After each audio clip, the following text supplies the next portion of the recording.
Welcome to Newshour. In a headline-grabbing Fox News interview, Elon Musk asserted his plan to slash $1 trillion in federal spending without touching core services. An ambitious target that he says is absolutely achievable. Well, as head of the Department of Government Efficiency, or DOGE as it's known, Musk claims $4 billion is currently being cut every day, with Social Security recipients set to receive more, not less money. His target? Halve the deficit in 130 days. Well, supporters praise this as bold, long overdue reform. Fraud detection, leaner agencies and smoother systems are Musk's talking points, backed by buyouts that so far have affected less than 0.15% of federal employees. It's not about layoffs, it's about efficiency, says advisor Anthony Armstrong. But critics are not convinced. The legal status of DOGE remains ambiguous, and questions over Musk's unofficial leadership have prompted lawsuits and scrutiny in the form of Freedom of Information Act requests. The conspicuous absence of the acting co-head of DOGE, Amy Gleason, has also fueled suspicion. But behind the controversy and bravado lies a delicate balancing act between disruption and dysfunction. As DOGE trims the fat, opponents warn that the knife may be cutting deeper than Musk admits. Efficiency or overreach then? The clock and the courts will decide. Well, let's go to Washington, D.C. now and speak to our correspondent, Caroline Malone. Caroline, great to see you. Bring us up to speed then with the latest on this $1 trillion target. Absolutely. Well, we are talking about something very dramatic here that's happened in the United States over the last month and a half, couple of months since the Department of Efficiency has been in action. Over all the federal agencies, there are up to 3 million workers. So that's a huge number of people. We're talking about 115,000 people that have been laid off up until this point, with many more, up to 75,000, being part of voluntary redundancy or retirement, early retirement programs. And what the real concern is here, particularly from opponents, particularly from the Democratic Party, is not so much an issue with trying to be more efficient, with trying to stamp out fraud. That's, of course, something that most people can agree on. It's the methods that are being used in order to reduce the number of workers that are operating in these federal agencies. You know, one of the recent examples is an impact on the health department. That is something that could impact, vaccine research. It could impact the health of people in the United States. We've already seen cuts to groups such as the CDC, which could impact research into infectious diseases. We've already seen the monitoring for bird flu, for instance, which is already impacting people here, being cut as well. So we really are seeing a tangible effect on individual lives here. Through not just the cost-cutting programs and, of course, people losing their jobs, but the knock-on effect of reducing these government agencies by such a large amount. Overall, it is, as you point out, a small percentage, but it is 115,000 people's lives, and therefore their families' lives too, because of their jobs being cut, therefore not getting income. One of the other points that people have used here is it's happening in such a fast way that it hasn't given people a chance even to catch up with really what is happening. How can people get new jobs, for instance, in that amount of time? Will it have an impact on the overall economy even? Certainly you see the impact here in the District of Columbia, in the capital itself, because so many people are federal workers. Everyone here knows at least one person that's been personally impacted. So really a lot of questions being put around how quickly these measures are being put into place, rather than perhaps the overarching philosophy of course, it being a good thing to be more efficient. Now, Caroline, to describe Elon Musk as a polarising figure would be somewhat of an understatement.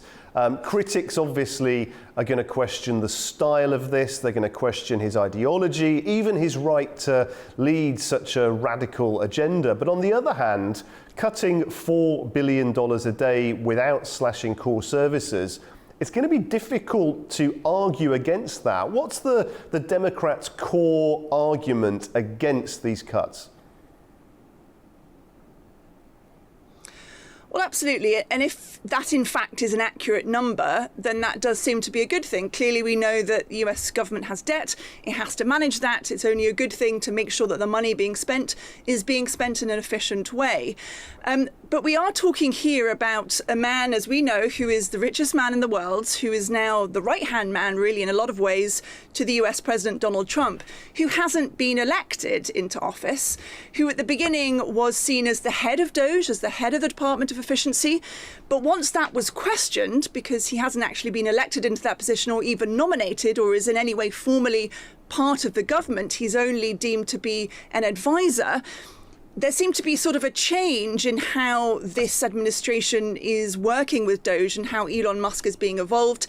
We've seen, of course, as you mentioned there, this co-chair. We've seen this other administration's name being put forward, Gleason, as the legal person who's leading the group. But in fact, she's not appearing at cabinet meetings. It's Elon Musk that's appearing at cabinet meetings. So for all intents and purposes, it does appear to be Elon Musk who is doing most of the work here and making most of these big decisions with this team. So when it comes to the accuracy of his position, but also the accuracy of the numbers, which I must say also, there's a website that is supposed to show the actions of the DOGE group, how much they are cost cutting. That's been adjusted over time. Musk and others have said, well, we will make mistakes. Things will be evolving over time and we will correct those numbers as we go. But we have seen changes and a reduction in what they have claimed they are, in fact, cost cutting over time. So Democrats are also pointing to that, to the inaccuracies of not just his positioning, but actually how much money he really is saving for the US government. Yeah, it's very interesting, Caroline. I mean, obviously, not everybody agrees that these cuts are good for the country, good for the economy. And for those that believe that Elon Musk is going too far too fast, what can they do to fight against it? Well, there are a number of court cases that have already started against Elon Musk and against DOGE. A number of states, for instance, their attorney generals, then, usually Democrats, of course, leaning that are taking this action, are claiming that Elon Musk and the DOGE team are acting illegally. In the beginning of this process, we saw some of the judges who were hearing these cases actually say that the work had to be suspended in some agencies because they were looking into whether it was legal or not. This process has now gone to an appeals court, and some of those court cases have reversed in favour of Musk in the meantime. There are other court cases that are happening at the moment that have to do with the access to data. Of course, there are strong privacy laws in the United States. And so some court cases have sued, claiming that Elon Musk and team shouldn't be able to get access and publicize, or at least give to his teams, and in some ways perhaps put data into AI functions, which is what we understand they're doing in order to do some of these cost-cutting measures. They shouldn't be able to do that because that data is private. And this impacts, agencies such as the Social Security program, such as the Treasury. We're talking here about everyone's personal information that could be going into these agencies that could be used as part of these cost-cutting measures. So there are court cases ongoing, but because of the speed with which Musk and DOGE have acted, in some cases, the court cases haven't caught up. They haven't been able to get to rulings yet, which could have an actual impact on pausing or even stopping these actions, because a month and a half in, so many people have already been fired and so much money has apparently already been cut. Yeah, very interesting indeed. Caroline, always great to hear from you. Caroline Malone in Washington, D.C. Thanks very much for joining us. Well, joining us from London now is the political analyst Greg Svensson to explain why tackling the deficit is so important. Mr. Svensson, thank you very much for making the time to speak to A News. We really appreciate your analysis, your views. I just want to understand, we've heard from our correspondent there in Washington all about these cuts and the effect that they're having. Just tell us, please, why you believe that these cuts are so important at the moment. Yeah, Guy, it's the question of the hour. And we're looking at a $36 trillion deficit. But more importantly, aside from just the scale and the fact that interest rates are now double what they were 4 years ago. So we're paying, twice the servicing cost on the debt. But it's that of that 36 trillion, 11 trillion of that is new in the last 4 years. So the Biden kind of spending binge is now having to be paid for by this administration. So there's some real urgency here. Now, Mr. Musk, of course, is a very polarizing figure. He's not liked by many groups, both outside of the Republican Party and, I have to say, within it. He has received a huge amount of criticism for his approach and his style of presentation. But on the flip side, as we've heard, he does seem to be making, if those figures are correct, substantial daily cuts. Just give us your take on the criticism and to what extent you think praise is due. Yeah, I find the criticism amusing. What is he doing that's so bad? He's trying to make government more efficient and reduce spending and reduce the burden on the U.S. taxpayer. So, yeah, it's something that we've always talked about it. Politicians on the right, the Republicans have talked about this for generations, but have failed to really accomplish anything. And finally, we have some real disruptors in both President Trump and Elon Musk. And I think there's a real chance that it can happen. And if he wants to wipe $1 trillion off of the deficit, the annual deficit, which is coming in now at $2.5 trillion every year, so it's completely unsustainable. And our debt servicing costs are now $1 trillion a year. It's almost unfathomable. But we have to deal with it. We're spending more on interest expense than we are on defense and security, and that's never happened before in the U.S. Mr. Svensson, thank you very much indeed for joining us from London. Great to be here. Thanks for having me. And joining us now from Taiwan is former Asia chairman of Republicans Abroad, Mr. Ross Feingold. Mr. Feingold, thank you very much indeed for joining us. Give us your sense, please, of how these cuts are playing out politically. Not everybody's a fan, but of course, Mr. Musk does have his supporters. The interesting thing there is for a long, long time, Republicans have talked about cutting the size of the federal government. It's one of the core beliefs of Republicans. And we've had past presidents talk about it when they were running for office. But then when they became president, actually, it didn't really happen. It didn't happen significantly during President Trump's first term. During George W. Bush's 2 terms in office, partly because of the war on terror, the size of the federal government increased. It did not shrink. And going back again to earlier presidents, we also saw the same thing. So in a way, President Trump and the Doge team are making good on a long-time Republican promise. Now, a lot of people don't like the way they're going about doing it. That's understandable. They don't like, some people don't like the agencies or the programs that have been identified for a cut. But again, this has been a core belief to Republicans for a long, long time that the size of the federal government needs to be decreased. And we've seen, plenty of images in the media of Mr. Musk around the cabinet table with his baseball cap on. He's clearly a man that's achieved a great deal, but also quite unconventional in his approach. Are there any differences amongst the party faithful regarding their impression of Mr. Musk?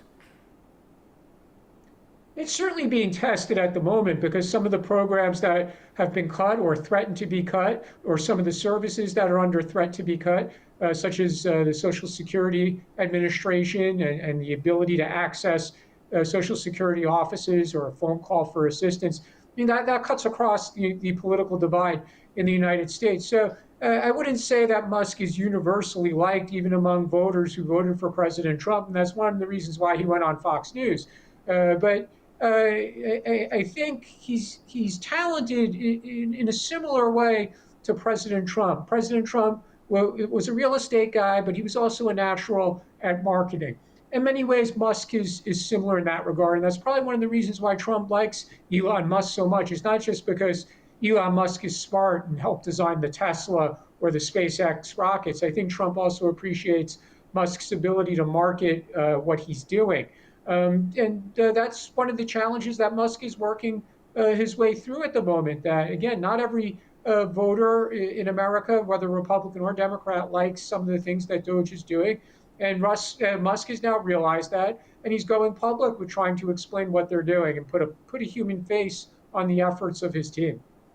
And he is that face of Doge for quite obvious reasons. But one of the things that I think some viewers saw for the first time during that Fox News interview were other senior members of that team. Just tell us a bit about the characters and the skills of some of those individuals that surround Mr. Musk in that top team at Doge.